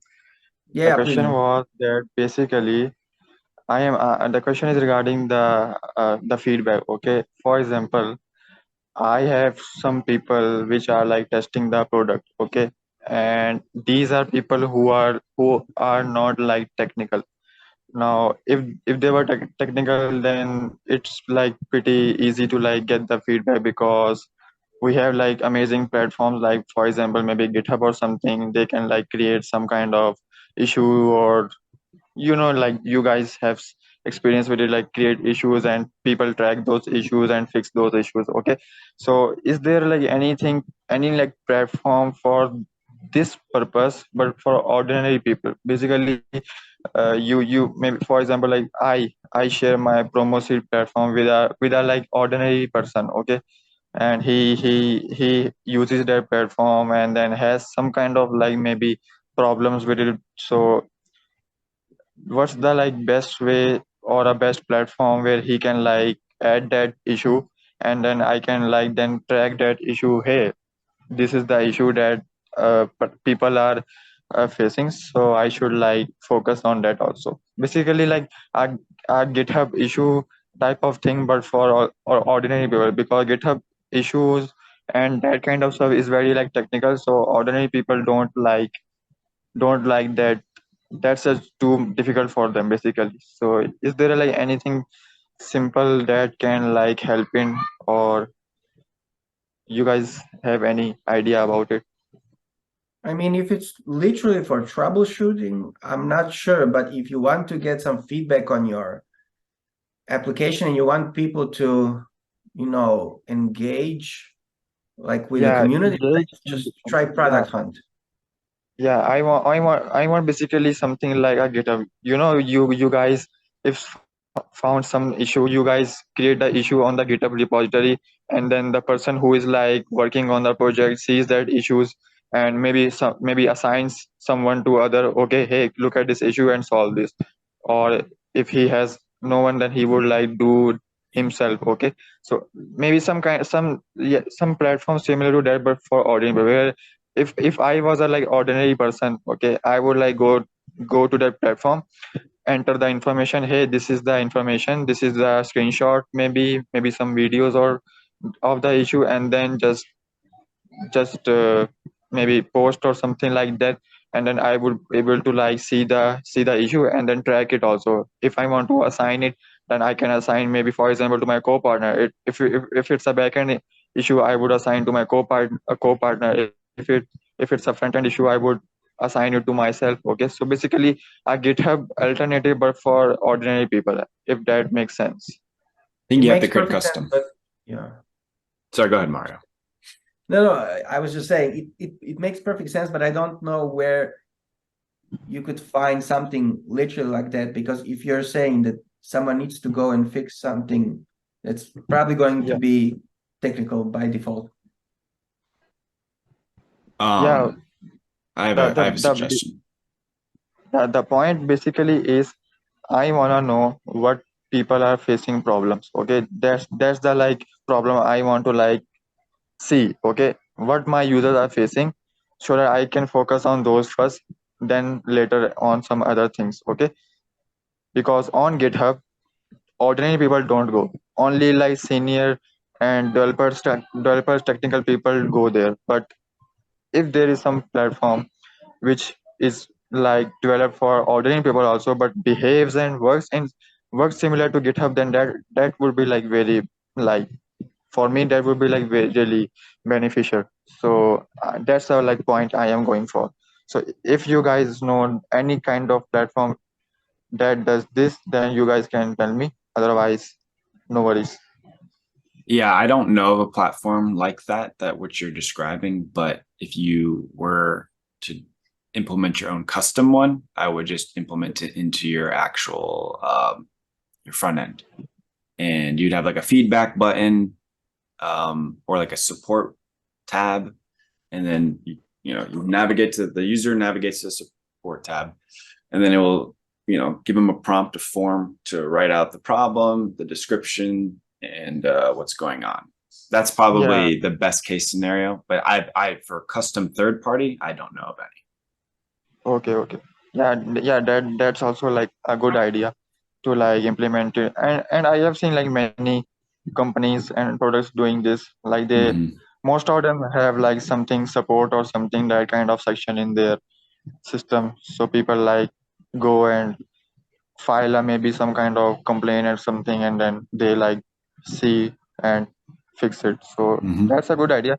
But basically I also like want other, for example, if doesn't it sounds good if there is a single platform that does this. Basically, for example, in the future I have like 5 other startups. Okay, I have 5 other startups, and I want to like track those also, like people, what are the problems they are facing. Okay, so I would like have to develop the support system in every startup. Okay, that makes sense.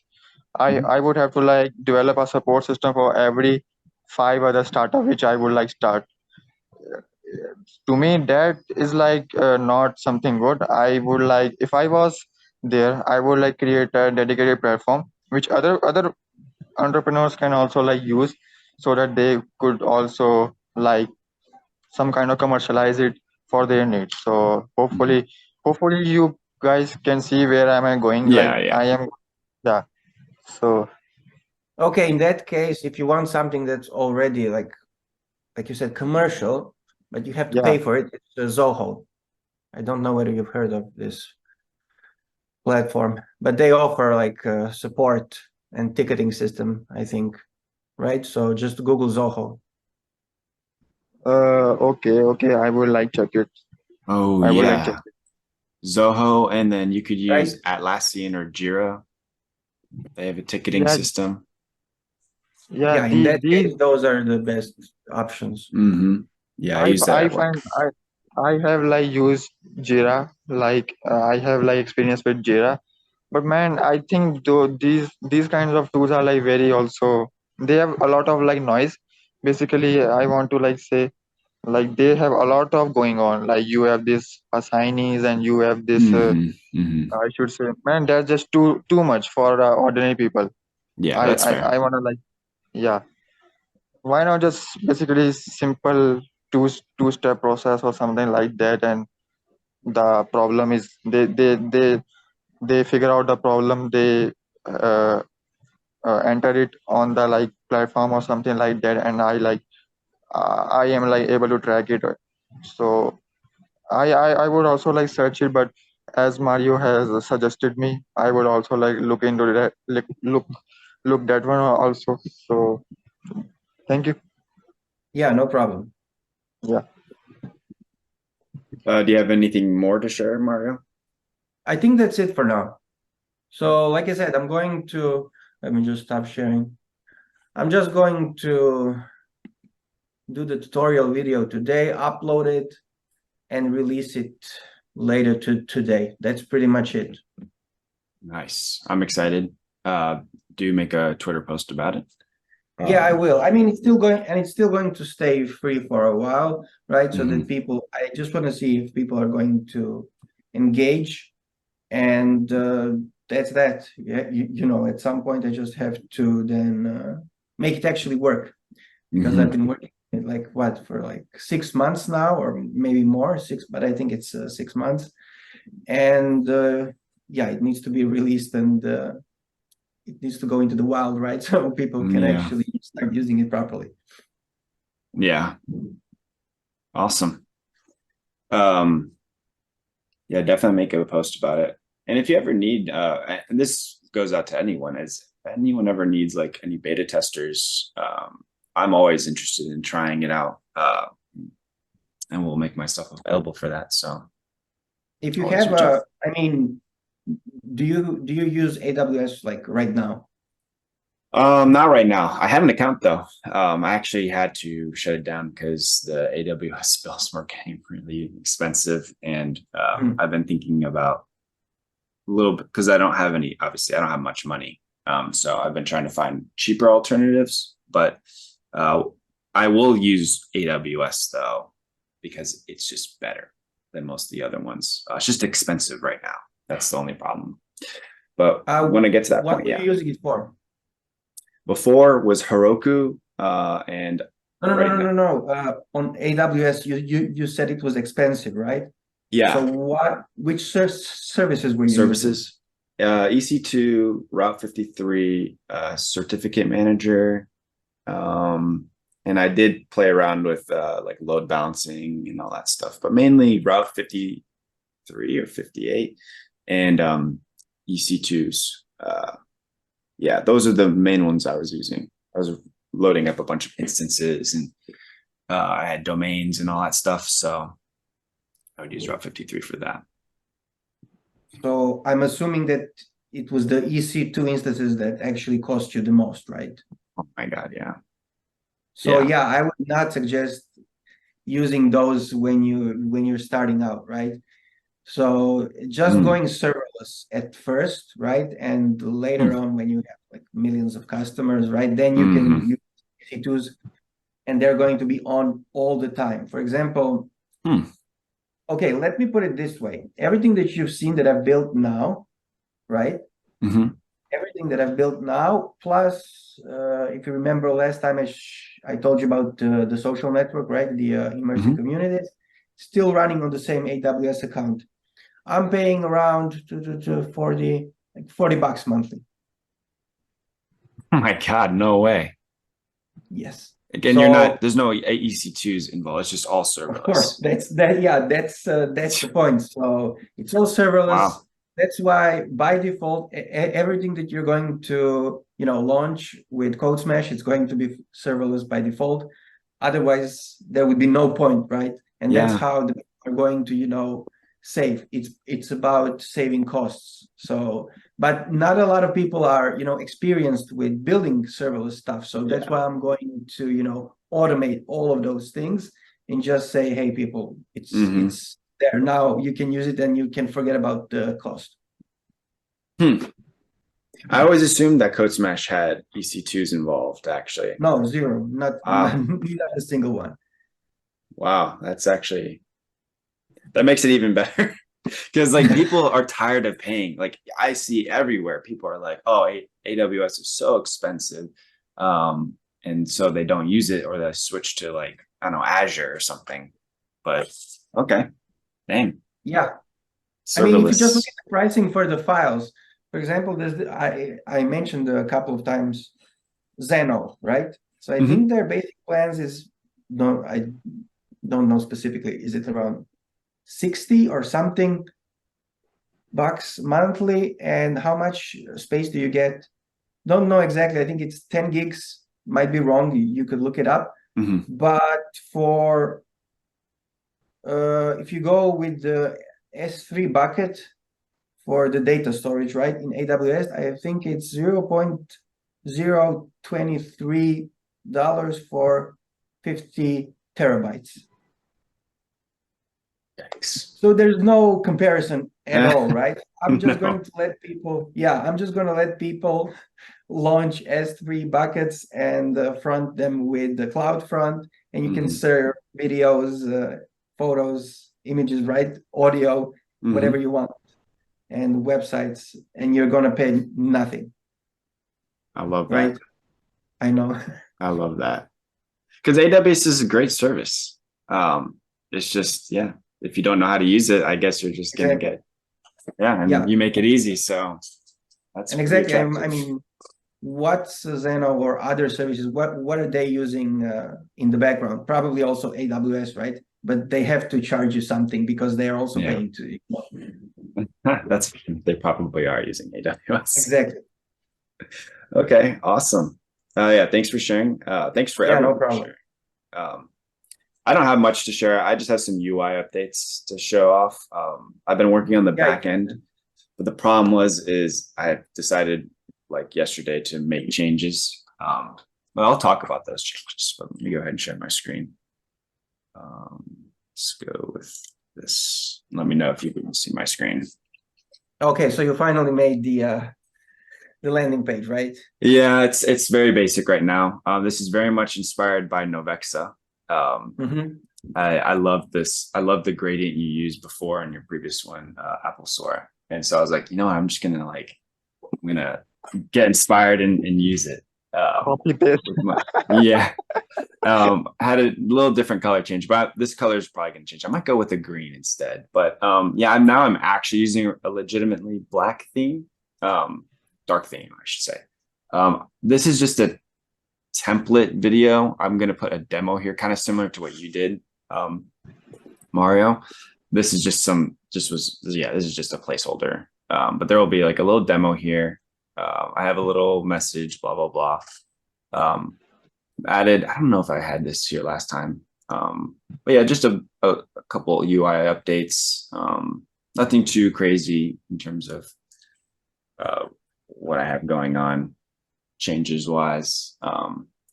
But yeah, I think the other week or so, looks like my server's down.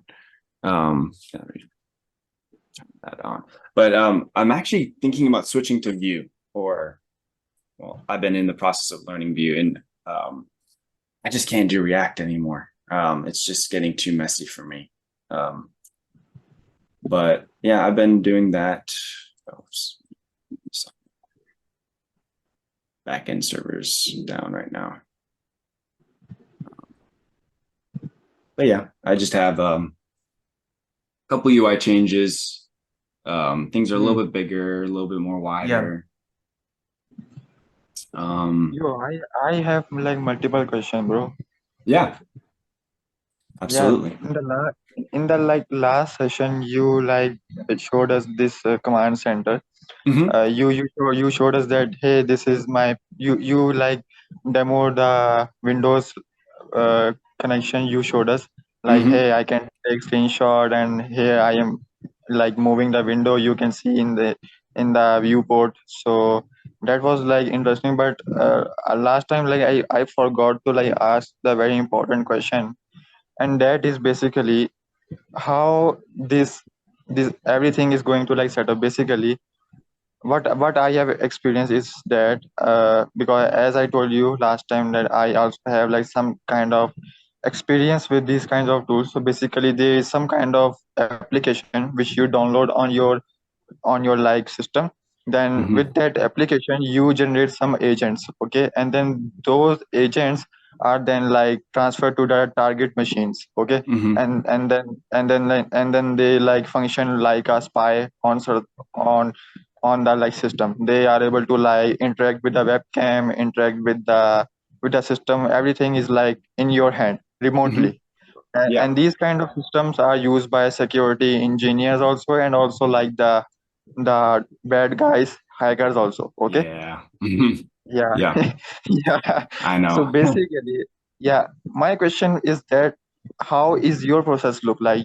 Do you have also like maybe some kind of application that generates some kind of agents, or do you have something, some some other strategy that is like used to like connect this system with like remotely each other? So yeah. Yeah.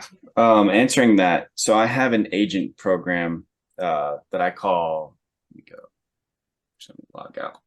So the name is right here. I have it. This is just like a project name, but so backdoor API is what I have the project name on. Okay. That is an agent program that you download onto the computer that you want to be able to remotely connect to from wherever. And Okay. once you get that set up and installed, which I don't have an installer for that yet, I haven't been able to build that project into like an executable in .exe Okay. or .dmg for different for like Mac or something. Yeah. But it would be an agent that you download, install it, register it, connect with the command center website and with the back end, register the device, and then from that point on, yeah, you'd just be able to log into your account and connect. But there's some other issues. Port forwarding. That's a thing. That's what that's what the user is going to have to do at the moment. But I'm thinking about ways around that where I have a setup remote proxy that kind of bypasses a firewall. That any machine that you install the agent software on, it will instead of having to go into your router, because no common user is going to want to even look at their router. They don't even know that you can do that probably. So I'm going to use a reverse proxy so that they can bypass any sort of port forwarding on their router, and it just makes it all plug and play. The goal is to make this all plug and play. I don't want the user to have to do very minimal amount of work. So that's a lot of work on me. So, but yeah, does that answer your question? Yeah, that's like answers my question. But I have like another question, which is basically there is a, I don't know, like a term in the startup world or something like unique value proposition, if you like know this. So what basically it's a like it this it's a term used for, hey, for example, there is a platform named Upwork which is for freelancers. Okay, if right now I start my own freelancer platform which behaves and works exactly like the Upwork, then what's the unique value proposition that I am offering? Okay, so I don't at that in this case I won't have any like unique value proposition, because hey, I just copy pasted the Upwork, so there is nothing different with my platform. Okay, so my question is that what's your like unique value proposition that you think is like the game changer for the masses? why choose your command center if there Mhm. are other already really good like developed the remote access tools already developed on the market and available. So why choose your command center? Yeah, no. So I actually have a written one that I've worked with ChatGPT on for creating a value proposition. It's not that good. I'm not going to read that one, but I'll just kind of summarize why Command Center is what is the value of using Command Center instead of like Yeah, AnyDesk or TeamViewer.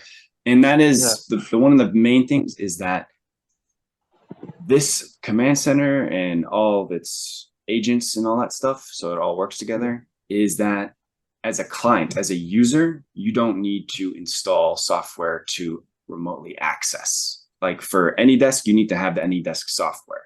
yeah, All you have to do is you have your remote machine, you set up the agent software on there, and then it doesn't matter. You can be on your friend's computer. You can be on any computer that's connected to the internet, log into the Command Center website, and immediately access from there. So there's no limitations of having to download a client software. It's a web app, you just connect on the web, on any machine and use it from there. And you get some cool yeah. features like downloading, uploading your files. So if your friend has a file that he wants, like let's say you're working on a project, like you can just upload your friend's file onto your machine, or your friend can download a file off your machine with given permissions and all of that. Yeah. Needs to be secure. Yeah, yeah, This is not that. Plus, if you are more of a technical person, you don't even have to use the remote desktop aspect. You can use the API aspect and send commands. oh, okay. So you can send custom commands, or maybe you have a machine, or maybe you have a special software that has, like some sort of terminal commands that you can use. You can send it. You can command your computer to do that through Command Center. Okay. Because like if you don't need to use the remote desktop aspect, you can just send in API commands, and Yeah. the terminal on the remote machine will do it for you. Yeah, I like understand your Mhm. I should say the vision. So basically, you are like basically shifting the I should say there are like two things. Okay, the two important things. There Mhm. is one which is the like central, which all the agents in the world that you have spread are connected to. This is the like central hub, and you are Yes. like moving that hub to basically server some kind of that is always running. Okay, Mhm. and there are like different agents which will be like installed on different devices, whether they are like desktops or mobiles or everything that is like Mhm. digital, and there is a like executable for that thing. You would be like able to generate a executable for that specific platform, and Yes. then these are devices would be like connected to a central hub, which which Mhm. which I can access through any browser and any device on my phone even. Okay, so Mhm. that's your goal. And there is like other thing which is like, for example, there is a like very highly technical person, and he has a like custom workflow maybe or something. Okay, Mhm. so he would like create a certain kind of script. Okay, a certain kind of Mhm. script, and then send a script to the remote machine, and Mhm. then do some stuff. So that's your like vision. Okay. Yeah, exactly. Yeah, It's yeah, to give you control, the remote yeah, control. That way you don't have to always be worried, oh, did I have all my files? Do I have did I run that program when I needed to? Is a server up? Also, like this is used to like for server management. So if you have yeah. uh an EC2, even you can install this on an EC2. It works interestingly enough. You can manage your servers through there.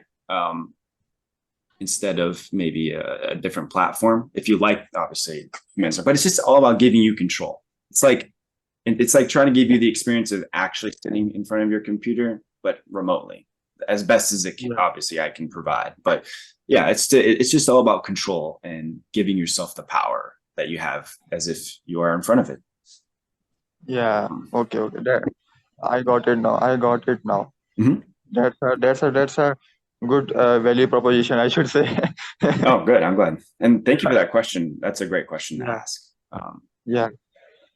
Yeah, that's what I'm shooting for. And I'm also trying to add in IoT devices, creating Yeah. sensors. Yeah. Yeah. I was Um, coming to that part also. You yes. can create some kind of like custom SDK or something so that people can maybe create their own devices and like have some. For example, if I have a like I am a like I should say electrical engineer or something like that. Basically, I know how to create electronics. Okay, so Mm. I create maybe for example custom like custom device for securing my maybe for example pet, which is like I have in the backyard. So Hmm.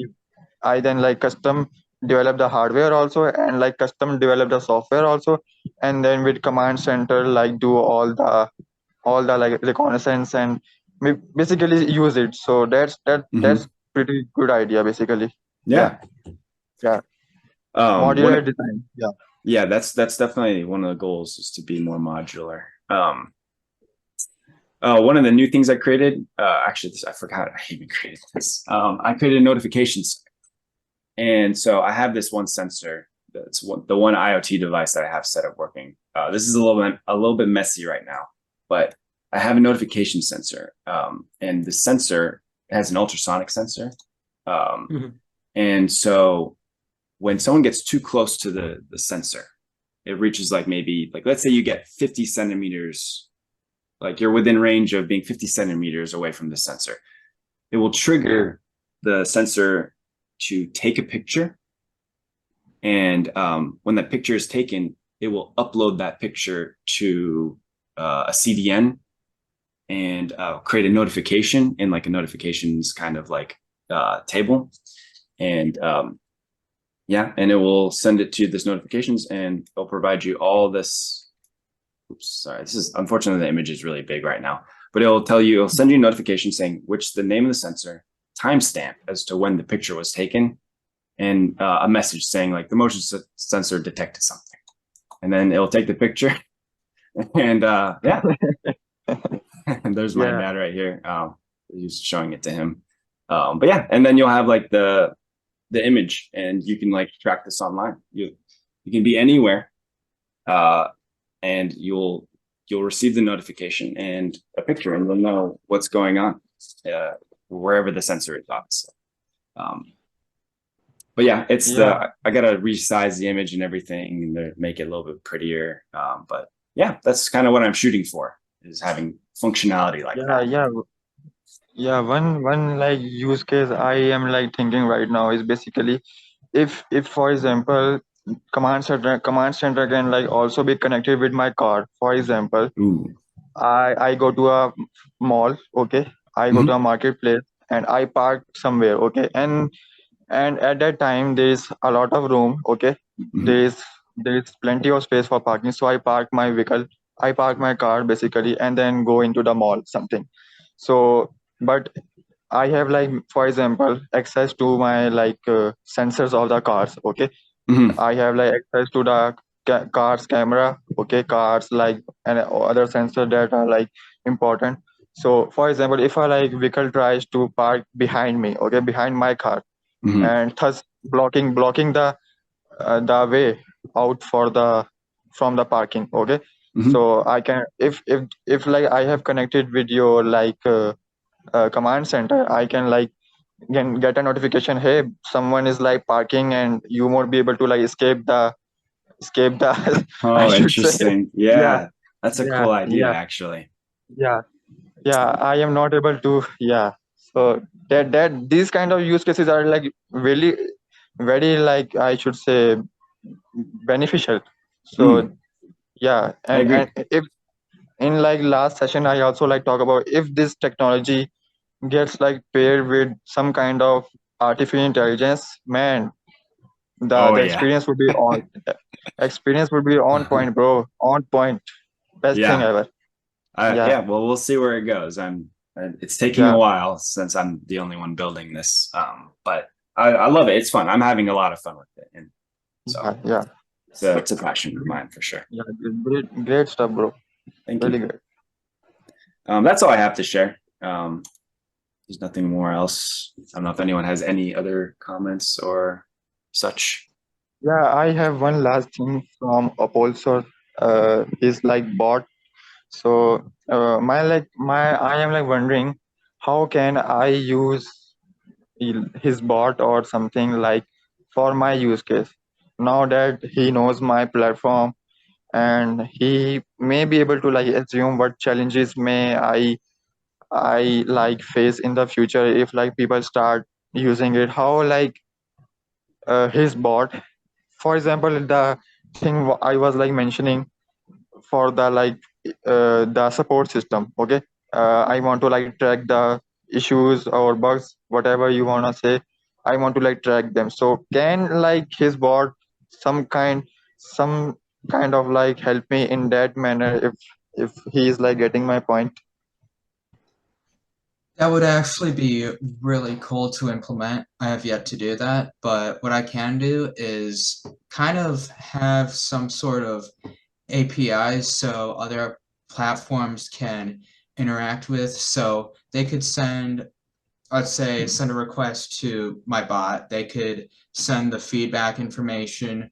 Well, that triggers an event. So what I could do is give that send that information right to Discord, if that's what you're asking for. Yeah. Basically, like I was like wondering, man, if like people like somehow connect to my server and they like post their issues and bugs, I get notification and maybe somehow create some kind of tracking system also.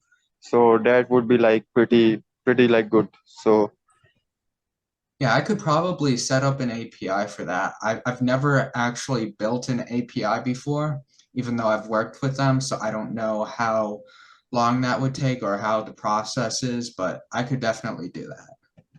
yeah. I am not like saying solely do this for me. If you like think your like bot can benefit with this like API It will. integration feature, yeah, yeah. So only then you should like develop. For me solely, I won't like I don't want to like force you or waste your like energy on this because I know that you are also like working on your bot and you have priorities for your own project. So that's why I am saying if you like think this kind of feature makes sense for your product, then go for it. Otherwise, don't like uh, put don't like go hard on it. Okay, that's my like point.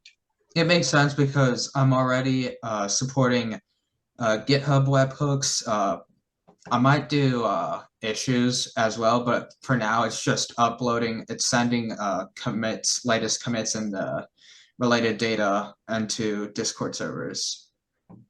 Okay, So yeah, I could do that. yeah, that would Nice. be like pretty good. Awesome. Yeah. Thank you guys for coming, sharing all your updates and all that stuff. I love it. I love having this community. It's great. It's too bad that Suhas and Khalil and others haven't joined yet, but yeah, just keep it going. Have fun Yeah, with it. man. Join when you But can. I was wondering why like you don't go live on YouTube. Like, Yeah, I do want to eventually do that, but we need to get a bigger user base or audience base, which has been quite the challenge, balancing my work plus command center and also doing this. because It's hard. I yeah, need help. because I was wondering because when I like participated in the last session and I clearly knew that man the session was like 2 hours long, maybe something like that. Yeah. And and you have to like cut the portions of that like session and post it on the YouTube. So why not like just smooth make the process smooth and efficient, and why not just like straight go to the Twitter and start live there. So then you would like skip the gap of like creating the basically doing the editing part short, cutting the whole session video and into splitting that. So it would like completely remove this like Yeah. stage. Does Twitter So does Twitter Circles or Twitter Spaces, whichever one it is, does that support like video?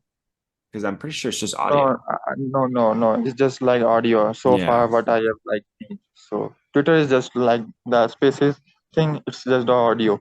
Hmm. Yeah, I do want to get into the live streaming space so that we can have like a stream. That might honestly be probably better actually by default. I Yeah, mean, I'll still yeah, record it. I think we should like wait, because if my platform like starts to work and it like poses an advantage for you, Mhm. then like you should like start so that people like can hop into your like discussion Yeah. directly. Yeah. I like So that. we should like wait. Yeah. I like that. Okay. I definitely will have to look in more to doing the live stream. I think that's also more exciting. It's fun for everyone. I still like doing, the video editing and posting it on YouTube, as well as Yeah. doing the clips. Oh, actually, this is something I do want to share right before we end this. So Suhas created this for me, and I love it. Hold on, let me just. So he created these new thumbnail images for Incubator, and I think you guys will like it. Let me just go to YouTube real quick. I've updated the channel and everything to have this, so let me just share it with you guys real quick. Just get to the studio content. Yeah, here we go. Okay. All right. So he created these really great new. Actually, you know what? Maybe I should just show what he shared with me on here. Yeah. Okay, this is better. Okay, so he shared these with me. So everyone has like their own everyone can see this, right? Yeah. Yeah, this is nice. Yeah, so- Yeah, I see that. I see that. Yeah. That's good. Yeah. Yeah. So he created these for me, and so I'm gonna be using these from this point on. It looks way more professional, and it's great for the clips as well as the full videos. So shout out to Suhas. What a Yeah, guy. great product. Yeah, great. Yeah, thank you. So definitely we'll have to throw a tweet about this later. But yeah, this is how it's gonna look from this point on. So yeah, it's pretty awesome. I have a couple things for Command Center, if you don't mind. Oh, absolutely. So, as you're able to connect without any limits or very few limits, security is going to be a huge thing to consider. So, a couple of quick fixes you could do is you could kind of make users every time they log in to verify through email that it was them. Also, you could implement multi-factor authentication. So those are two quick fixes. I also have another thing about, okay, so here's the problem. Almost no one wants to leave their laptops on all the time. Mm-hmm. I don't know if you've heard of something called Wake on LAN. No. So what you could do, at least in a local environment, is what it does, it sends a magic packet to a computer. I think it might be shut down or sleeping. I totally forgot. Mm-hmm. I think it was shut down when I tried this. But you send a magic packet, even though your PC is turned off, it'll listen for magic packets. No way. Yeah, so I could literally turn on my computer through my phone. Yeah, at least in a local environment. Now, when you're doing this remotely, like from a different IP address, that might be a little bit more difficult to pull off. Mm-hmm. But yeah, just know that option is there. Okay. Never heard of that. I've heard of like people having like an IoT device turn on their computer, but that's like a separate like device you have to contact, and then it turns on the power for the machine. But this is even better. You don't even need a separate device. You just have magic packets. Yeah, the thing is though, everyone will have to enable it through their, I think, device manager or something. Mm-hmm. Yeah. Okay. That's definitely something worth looking at. Definitely looking into that, as well as I have to do multi MFA. There's no way around that. I have to do MFA.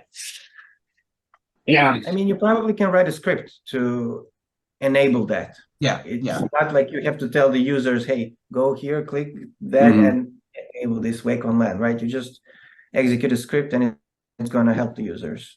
Hmm. Okay. Yeah. Thank you for that. That's a great. Yeah. And there's good probably feature. going to be a button on your screen that's going to just execute the script. That's easy. That's so nice. That's great, actually. I'm definitely gonna. I have the wiki for this. I'm gonna look into this for sure. Thank you for that. Any other last words? Yeah, also for Salman, thank you for that idea. That won't be just useful for support, but that could be used for anything. If someone wants to pass in data to the bot through an application outside of Discord, they could just literally just feed in data and pass it, and it'll just send through the channel that Yeah, they desire. yeah, Mm, definitely. Yeah. awesome. Cool. With that being said, I'm definitely going to be posting probably later today and tomorrow clips as well as a full video of Incubator 4. One last thing, man. One last thing. Yeah. Yeah, I want to know where are you guys from? Like, because I am like from Pakistan. I want to know you guys. Where are you from? So, Oh, Keon, where are you from? Ohio in the United States. I'm from Ohio as well. Okay. Oh, no way. Are you in the Columbus area? No, Cleveland. Nice. I was there like a month ago for an I engagement think party. I think Mario is from Tokyo because I like read his article, like Mhm. the 4-year project. So there he mentioned like in Tokyo he was like building that platform. Yeah, Yeah. yeah. Oh, so originally from Croatia, it's like next to Italy, but I've been in Tokyo now for 8 years. Okay. Wow. That's Very nice. cool. But yeah, I'll have those tweets, share those things, and awesome. Thank you guys for joining. Yeah. I love this. This is great. I hope everyone's getting something out of it. And I will definitely keep everyone updated. And yeah, I'm always excited to see your guys' stuff. Keep posting. I will always be there on Twitter to comment and like your stuff. Yep. Awesome. Let's connect again next time. Absolutely. Absolutely. All right. Thank you guys. Have a good rest of your days. Thanks. Thank Yeah, you. talk to you later, very guys. much, man. Bye, everyone.